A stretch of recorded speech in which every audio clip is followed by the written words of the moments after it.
Hi guys, my name's Nico. I sing and play guitar in a band called Now in Colour, and this week I bought an album called Similarities by BIffy Clyro.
So BIffy Clyro are a three-piece rock band from Scotland. They're a power trio, which means guitar, drums, and bass, always a great combination. And Similarities is their 7th studio album. It came out in the middle of 2014, and since then they've actually got 2 more records out, a full studio one called Ellipsis and a acoustic live album as well.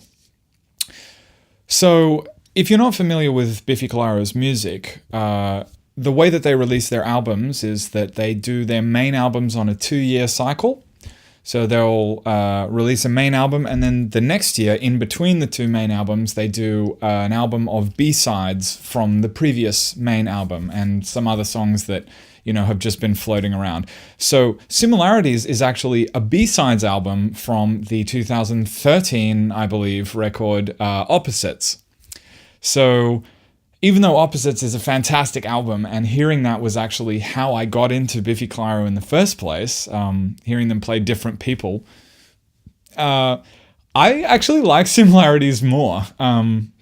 There is something that is just endlessly charming about the fact that there are no hits. There are no singles on Similarities. It's 16 songs that are all kind of equally strange and endearing, but at the same time, it will go from these huge, like wall of sound, heavy guitar riffs with drums and bass and stuff, and then suddenly cut into, these dinky little vocal parts that sound like nursery rhymes kind of thing.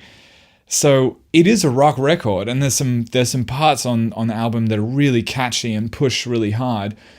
But at the same time, it's full of the stuff that really makes me like BIffy Clyro as a band. There's weird time signatures. Like I said, there's jarring changes of style and feel and dynamics from one section to another. And there are some really beautiful, catchy melodies with really great lyrics on there as well. There's some... Obviously, it's a BIffy Clyro record, so there's some very strange lyrics on there, but there are some really beautiful songs on there as well, and it is just so consistent, beginning to end. Every song is crafted very well and achieves what it feels to me, exactly what it set out to achieve. So my favorite songs on the record, it's kind of hard to pick, but the first thing that hooked me was Break a Butterfly on the Wheel, which is a little bit of a ballady kind of thing, but not really. That's right at the end, track 15. I love Feverish because of the time changes, the pre-chorus piano bit,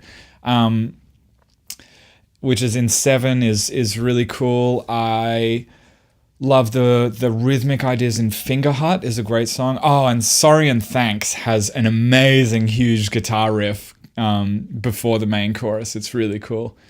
Yeah, so I definitely recommend checking out this album. It's a cracker, and you will not be disappointed.